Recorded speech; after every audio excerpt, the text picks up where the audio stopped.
Daily Broadside Day 654. A couple weekends ago, Saturday, I attended my oldest son's college graduation. I gotta tell you, I hate those things just as much as I hated when I graduated from college. And I still haven't finished my master's degree, but if I ever get around to doing that, which is not looking that good, being that I'm pushing 50, nevertheless, I probably won't be attending that. You can just mail that crap to my house. And let me tell you something, man.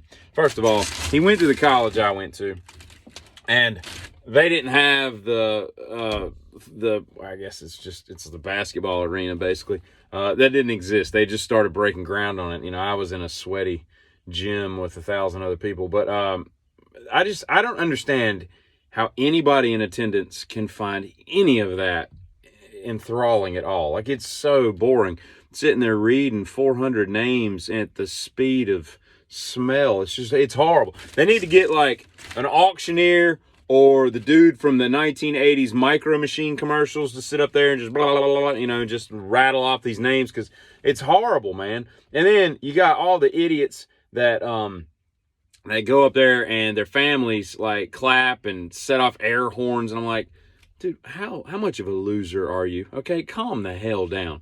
The dude just went to school and attended some classes. And like, we're not splitting the atom here. It's a college graduation, okay? I'm happy for you, but good Lord. These families, and they go off like you don't even know it. You'll be sitting there and they'll be like, Thomas Jefferson Winslow. And then like 400 people behind you just yell in your ear. And you're like, I didn't know the Winslow clan was behind me. Damn, I think we should sit alphabetically so we can kind of see it coming and all. But and the other thing is I don't appreciate Latin. I was talking to a lawyer yesterday about that.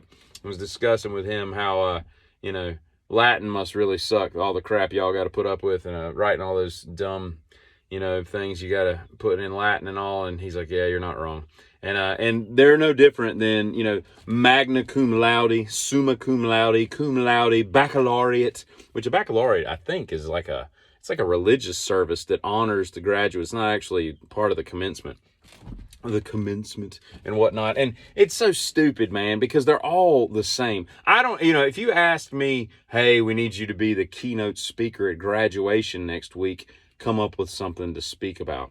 I'm going to come up with something, but it ain't going to be what most people say. It's going to have to be something different, because it's all been said before, It's like they get up there and they're like, you comprise the best of us. By being here, you have completed something that it's blah, blah, blah. Man, some of these people aren't going to live to be 30, Like, we're not all going to go out there and just solve the world's problems, You completed college. You're not like the leader of tomorrow. Most of us ain't leaders of tomorrow. Most of us are just, what did Bob Seger call it? I got another spoke in the wheel, but that's Zach Wild. Bob Seger said, I'm just a number. Damn it, I'm a man. I'm just a number. That's what he's saying. These people are just numbers, right? They're not going to go out there and use their degrees to their fullest potential and all that. And all. Having met the requirements, and then you got all the dumb teachers that come in. Sorry, professors. The only professor I recognize are martial arts professors. But all these teachers come in and they're carrying like scepters and wearing these crazy hats and stuff. They look like man-at-arms from He-Man. Got these like medieval weaponry that they're carrying in. It's just kind of strange. I don't like all the pomp and circumstance. I don't like that song. I don't like all the dumb music. I don't like the fact that it drags on forever. Oh, there's just nothing good about it, other than the fact that I ain't got to pay for college tuition anymore. And now he goes on to grad school because, more power to him. But God, when I got done with college, the last thing I wanted to do is go back into college. And what did I do years later? I went back into a master's program. I guess we sometimes do stupid things.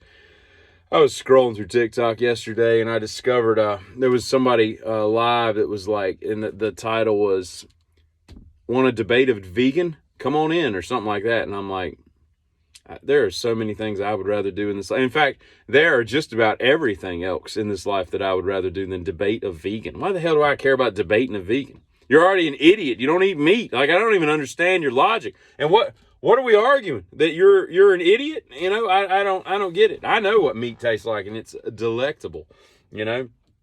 Lamb, pork, deer, chicken, beef. fish. Come on, man. I mean, vegetarian must be like the most horrid way to live, because you got to fake it, right? Because once you recognize that you're a vegan, right? You've told everybody, I'm a vegan. I will not eat anything that has been harmed in the making. I will not endanger any animals and all that.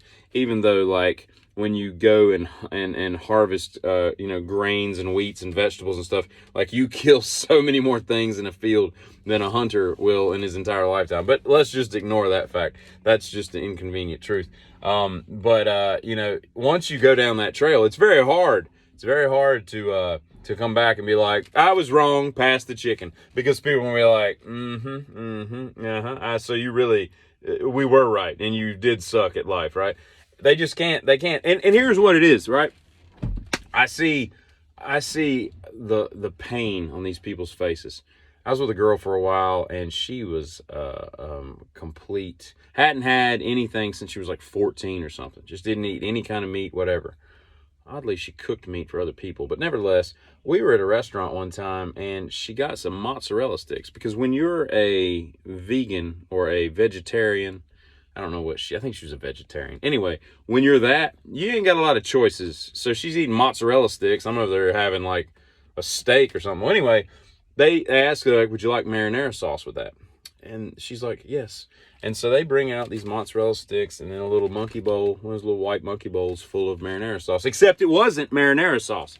It was spaghetti meat sauce. And I was like, I noticed it. She did not. And I was sitting there and I was like, this is an angel and a demon pop up on your shoulder kind of moment. Because you're sitting there and you're like, I really want to see how this plays out. I really want to see if she notices that she's eating hamburger ground up in the marinara sauce. But then again, I understand how, like, hardcore she is about this and all this. I think I made the right decision because I told her, I mean, she was like getting ready to dip in there, and I was like, that's not marinara sauce. And she's like, oh, and then she like pushes it away and all this. And I'm like, this is so weird, man. I can't wrap my head around this. Right.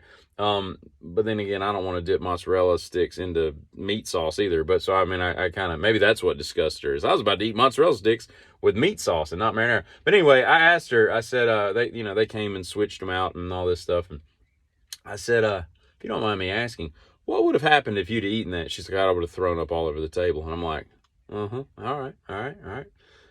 Point for angel, negative point for demon, because that would have been really bad. But I kind of relate it to this. I kind of relate it to the whole transgender thing, right? I see people, and I can't look away, and I'm fascinated by this whole, the way that they, put this facade out there and all.